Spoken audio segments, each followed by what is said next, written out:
Hello good morning, કેમ છો બધા? મજામાં જ હશો. તો આજનો વ્લોગ સ્ટાર્ટ કર્યો છે મોર્નિંગમાં 7 o'clockથી. અને અહીંયા બને છે ટિફિનમાં બને છે અહીંયા ગ્રેવી પાકે છે. ગ્રેવી જરાક સરખી થાય પછી નાખું પનીર. આ પનીર મેં પાછું બનાવ્યું હતું. આ 1 લીટર દૂધનું પનીર બનાવ્યું છે. હા, એમાંથી થોડાક પીસ ખવાઈ ગયા છે છોકરીઓને. અને આમે અલગ દૂધ લીધું હતું, ફૂલ ફેટવાળું દૂધ હતું. અને અહીંયા બને છે મિલનનું દૂધ. તો આજે વિચાર આવે છે કે તમને લોકોને અમારી રૂટીન લાઈફ બતાવું. જો અહીંયા છોકરીઓને સૂતી છે, જા હલબલ કરે છે. હજી બહાર અંધારું છે. તો બસ આવી જ રીતના ફૂલ ડે શું કરીએ છીએ એટલું હું તમને બતાવીશ.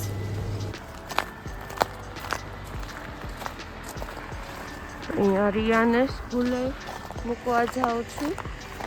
રિયાનો ટાઈમ 8:15નો છે, એટલે અત્યારે વાગ્યા છે 8. અને રિયાનો ટાઈમ 9:15નો છે, એટલે અનારી રેડી થઈ છે. ત્યાં હું રિયાને મૂકી અને આવતી રહીશ. આજે થોડોક વરસાદ પડ્યો છે એટલે બધે પાણી છે થોડું. અને બસ કંઈ નહીં, થોડુંક ક્લાઉડી વેધર છે આજે. ફોગ હોય ને એવું છે, એટલે થોડુંક વરસાદના લીધે કેવું છે કે ચાલવામાં થોડુંક ધ્યાન રાખવું પડે. ત્યારે પડી જાય ને ખબર ન પડે કે સાવ સ્નો ઓગળી જશે ને પછી નહીં વાંધો આવે. અત્યારે સ્નો છે ને એટલે વરસાદ પડે એટલે બહુ સ્લીપી થઈ જાય. આમ તો મેં શૂઝ ઓલા લીધા છે એટલે બહુ વાંધો હવે નથી આવતો, પણ તોય ધ્યાન તો રાખવું પડે. બીક લાગે પડીએ ને તો ખોટા હેરાન થઈ જાય. એટલે રિયાબેનને મોર્નિંગમાં વહેલી સ્કૂલ છે. ઇન્ડિયા કરતાં તો તોય મોડી છે નહીં રિયા? અને ઇન્ડિયા કરતાં પાછું કેવું છે કે આ લોકોની ઊંઘ અહીંયા મસ્ત પૂરી થઈ જાય છે. ઇન્ડિયા તો રાતના છે ને 10-11 વાગી જાય. 10 તો ઠીક છે, પણ મોસ્ટ ઓફ 11 જ ભાગી જાય રાત્રે. અને અહીંયા તો બે છે ને 9 વાગે ને ત્યાં તો સૂઈ જાય. એટલે મસ્ત સવાર ઉઠે ને ત્યાં ફ્રેશ હોય. હે ને દીકુ? રેડી દીકુ? તો ચલો સ્કૂલે. આ બેલ્ટ સીધો કર. હવે એને મૂકવા જઈશ ને.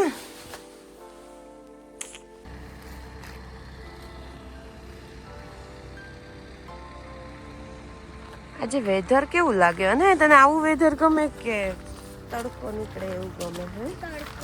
હે, ઇન્ડિયામાં તડકો ના ગમતો નહીં? એવું થતું ને. ઇન્ડિયામાં એમ થાય કે તડકો નથી ગમતો, અને અહીંયા એમ થાય કે તડકો પડે તો સારું, મજા આવે.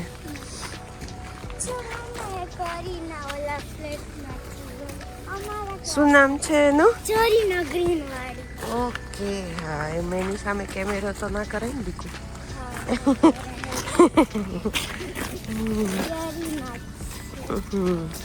અને તમને સ્કૂલમાં કાલે શું કરાવ્યું હતું? ઇન્ડોર સ્પોર્ટ્સ હતું કાલે એ લોકોને. હે ને? જો અમારે આમ રમત કરતાં જ સ્કૂલે જવાનું હોય. હા, હે ને અનાયા? એને આરામથી રમત કરતાં સ્કૂલે. ઘરેથી સ્કૂલ બહુ દૂર નથી. આ સ્ટ્રેટ જ્યાં રોડ જાય ને પછી જરીક જ લેફ્ટ સાઈડ ટર્ન કરીએ ને એટલે સ્કૂલ આવી જાય છે. આ રોડ જ્યાં પૂરો થાય ને ત્યાં. એટલે બહુ વાર ન લાગે. પણ આ બેયને એવું છે, રિટર્નમાં એવું રમત કરતી આવશે ઘરે. હે ને દીકુ? અને આજે હિરોઈનને છૂટાવાડ રાખીને જ જવું હોય સ્કૂલે. હા, અમારે હિરોઈન છે ને, ઓલીને શોખ નથી એવો બધો. એને સિમ્પલ રહેવું ગમે રિયાને. અને તો શું કેવું થાય તારું? અનાયા તને શોખ છે ને હે ને તૈયાર થવાનો? મને બહુ શોખ તૈયાર થવાનો. આ બાજુ આવતી રહે ને તો તું બી આવે વિડીયોમાં. બોલ, તારી સ્કૂલ વિશે તારે શું કહેવું છે? એક કે ને આ લોકોને તારી સ્કૂલ છે ને. મને તો બીક ઈ લાગે કે છે ને આ બેનને તો ફાવે નહીં ને તો પછી રોવે તો પછી આપણો જ જીવ પડે છે. વાંધો નથી આવી મસ્ત એન્જોય કરીને આવે. જો અત્યારે તો બધું સુખું છે પણ મિલન કહેતો હતો થોડોક ટાઈમ પછી તું જોઈશ ને તો એમ થશે કે આ ઈ જ રોડ છે એમ. એટલું બધું મસ્ત થઈ જશે કે ગ્રીનરી જો કેવું મસ્ત પક્ષી ઉડીને જાય છે. ખબર નહીં શું કેવું છે એ તો. એટલે અહીંયા એવું છે, અહીંયા માણસ તો ઓછા દેખાય, બીજું ઓછું બધું ન બર્ડ્સ કોઈ દેખાય એટલા. બિચારા ઠંડીના ક્યાંથી નીકળે. અને અહીંયા સ્ટ્રીટ ડોગ ને એવું તો મેં જોયું જ નથી. અહીંયા જો મસ્ત છોકરાઓ એકલા સ્કૂલે જતા હોય. તમે ક્યારથી જવાનું ચાલુ કરશો એકલા હે બેન? જોબ કરવા માંડીશ ત્યારે. એટલે હું જ્યાં સુધી જોબ ના કરું ત્યાં સુધી મારે તમને લોકોને તેડે મૂકવા આવવાનું.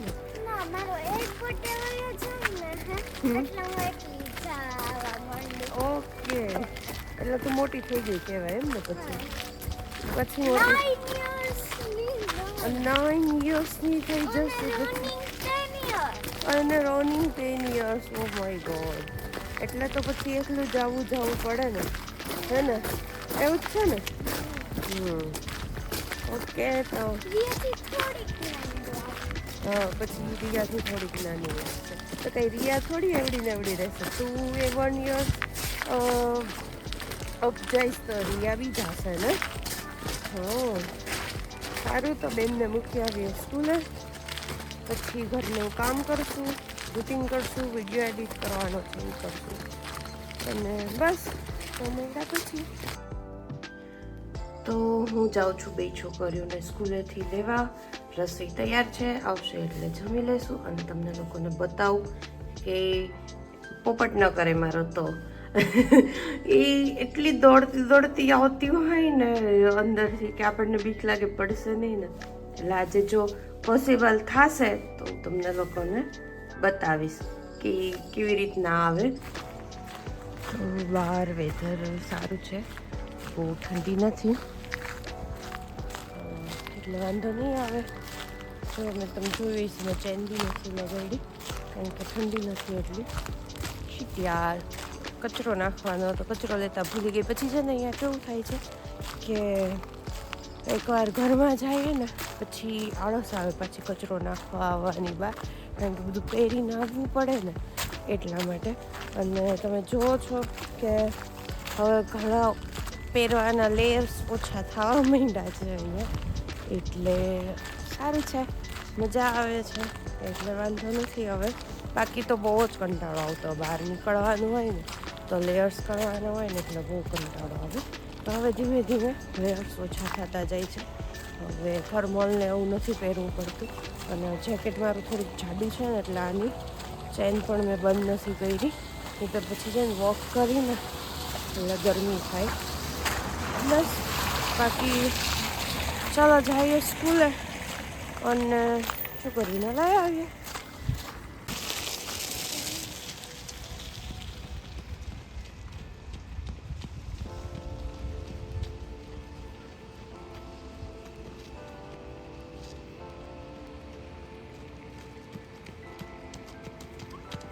છે ને જો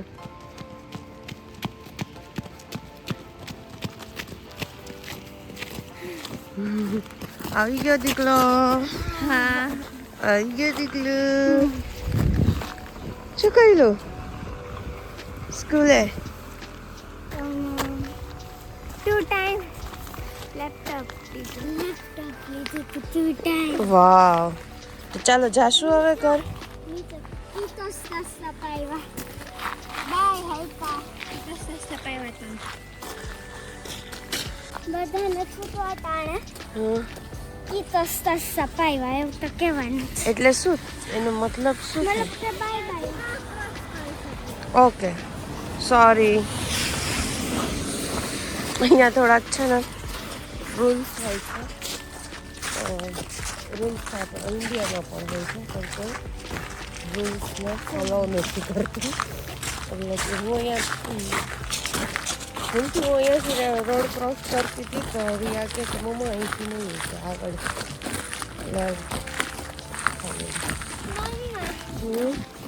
એટલે જેટલા અમારા ક્લાસના છે ને એટલા બધા અહીંયા આપણા ઘરની નજીકમાં જ રહે છે. એવું છે રોડ આપણા ઘરની નજીકમાં જ રહે છે.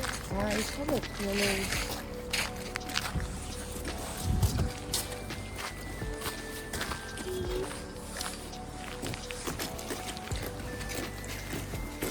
કેવો રહ્યો દિવસ સ્કૂલનો? મમ્મા જ્યારે ફેમિલીનું શીખવાડતા હતા ને ત્યારે મીરિકલીએ પૂછ્યું કે યુ હેવ કઝિન્સ મતલબ કે તમારા કઝિન્સ છે? મેં કીધું કે યસ. તો મેં કીધું હાઉ મેની? તો મેં ગળીને કીધું સિયા દીદી, નિશા અને જીયાંશ. પછી કીધું કે છે અત્યારે તો હું ભૂલી ગઈ છે એટલા. પછી કીધું કે મેં કીધું કે વન આંસ વાવા કે બેબી. શું કહેતી હતી અનાયા? વન આંસ વાવા મતલબ કે બેબી એટલે ઈ પ્રાવ. ઓકે.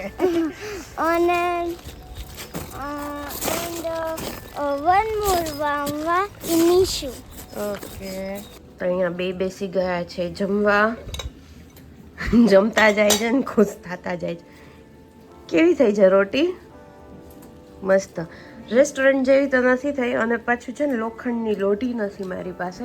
અને અહીંયા ઓલું ઇન્ડિયામાં બનાવતી નાન પણ કેવું છે કે ત્યાં છે ને લોખંડની લોઢી હોય ને તો એની ઉપર રોટી વણી નાન કે જે બી કહીએ તંદૂરી રોટી કે એ વણી પાણી લગાડીને પછી નાખીને પછી ઊંધી લોઢી કરી અને ફ્લેમ ઉપર કરતી. પણ અહીંયા ફ્લેમ કે કંઈ છે નહીં, હવે ખબર નહીં, હું યુટ્યુબ ઉપર જોઈશ કંઈક તો રસ્તો હશે એના માટે. એટલે પછી પાછી ટ્રાય કરીશ અને બનાવીશ પાછી. અત્યારે તો જેવી તેવી ટૂંકું ફૂટું ચાલે છે. જો બતાવું તમને આવી પણ તો બી છોકરીઓ તો ખુશ થઈને ખાઈ જાય હે ને. ઓહો એ થોડુંક વધારે થઈ ગયું ને યાર. અને મારા માટે મેં બનાવ્યું છે રીંગણાનું શાક. ખાલી રીંગણાનું. કેટલા દિવસથી હું રીંગણા ગોતતી હતી તો મને મળી ગયા તો બનાવ્યું છે. અને ભાખરી શાક આ મારે 2 દિવસ ચાલશે હજી એટલે મેં બનાવી જ નાખ્યું. બાકી રીંગણા ઘરમાં મારા સિવાય કોઈને ભાવતા નથી. હું જ છું એક રીંગણા પ્રેમી. બાકી આ કોઈને રીંગણા ભાવતા નથી. અને મેં જો પાછું ઘી બનાવી લીધું હતું ઓલા બટરનું. મસ્ત ઘી બની ગયું છે. એ બી ઘી મસ્ત બને છે આનું. બતાવીશ તમને ક્યારેક બનાવીને. બટર બતાવીશ તમને, પછી ઘી બી બતાવીશ બનાવીને. તો સારું ચલો મેળા જમીને. જો આ પથ્થર બધો જ બરફ ઓગળી ગયો છે અને હવે ધીમે ધીમે છે ને બધો બરફ ઓગળતો જાય છે અને મસ્ત રસ્તા દેખાય છે. હવે વાંધો નથી. પહેલાં અહીંયા ગ્રીનરી હતું ને મને ખબર જ નહોતી, બરફ જ હતો નકરો. હવે દેખાય છે કે ના પાંદડા છે, કંઈક શું છે એ ખબર નથી પણ છે કંઈક નાનો એવો છોડવા જેવું. અને વાદળામાં સુરત દાદા ઢંકાઈ ગયા છે બિચારા. બાકી છે ને હવે મસ્ત મસ્ત મજા આવે એવું છે. હજી બધું આવું આમ લાગે છે સૂકું સૂકું પણ થઈ જશે. મસ્ત આવશે બધું.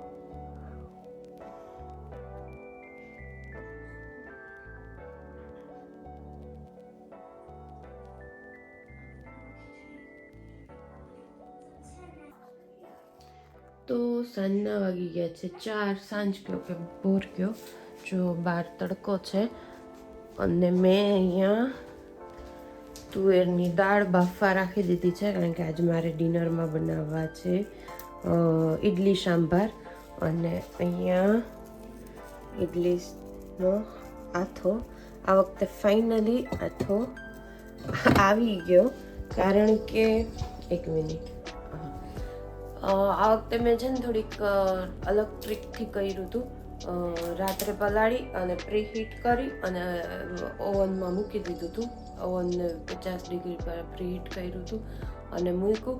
અને પછી પાછું મોર્નિંગમાં ઉઠી બહાર કાઢીને વાસણ આ જે પોટ છે એ બહાર કાઢ્યું, પાછું પ્રીહીટ કરી અને પાછું મેં મૂકી દીધું. તો અત્યારે આટલો આથો આવી ગયો છે, વાંધો નથી.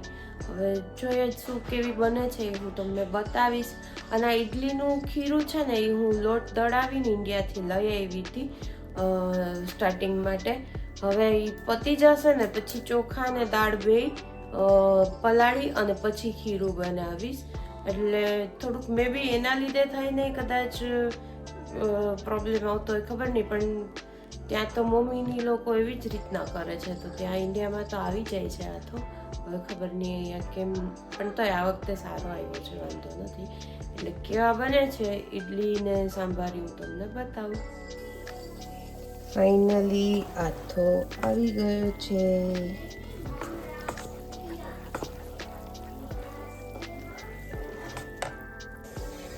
તો ઇડલી અહીંયા બને છે. તો ઇડલી બની ગઈ છે મસ્ત. આ વખતે હું સક્સેસ ગઈ, મસ્ત બની જે દેખાય છે તમને ના. અને આ જો અલીભાઈ માટે મસ્ત મિની ઇડલી બનાવી છે, 1 બાઈટ વાળી છે ને, મસ્ત નાની નાની. તો આ વખતે ઇડલીમાં એટલે મીન્સ કે આથો આવી ગયો સરસ મસ્ત, કે સારી બને એવો મસ્ત આવી ગયો. હવે હું ઢોકળામાં બી આ જ ટ્રાય કરીશ. અને આ છે ને મેં એક યુટ્યુબ ચેનલમાં જોયું હતું, એટલે એમાં આ રીતના એમણે કર્યું હતું ને, તો એને બી આથો નહોતો આવતો ને તો આવી ગયો હતો. એટલે મેં પણ એ જ ટ્રાય કરી, તો હું પણ સક્સેસ થઈ ગઈ. અહીંયા સાંભારના વેજીટેબલ્સ સુધારીને તૈયાર રાખ્યા છે. તો ચટણી નથી બનાવી, ખાલી સાંભાર અને ઇડલી અને મિલન માટે ઉત્તપમ, કારણ કે મિલનને ઇડલી ઓછી ભાવે. અને ચટણી નથી બનાવી કારણ કે ચટણી ખાઈએ તો હું મિલન જ, પણ એમાં એવું છે ઘરમાં કાંઈ ચટણી માટેનું હતું નહીં. મેઇન તો ઇન્ગ્રીડિયન્ટ્સ જે ટોપરું જોઈએ એ જ નહોતું, કોપરું સૂકું અહીંયા મળે છે. એટલે પછી જાતું કર્યું ચાલશે, હવે નથી કરવી. મિલનને પૂછ્યું તો કે ચાલશે, નહીં તો પછી એવું મોડું થઈ જાય, કાં પછી લેવા જઈએ એક સ્પેશિયલ વસ્તુને ક્યારેક કંટાળો આવે, એટલે પછી હલાવ્યું.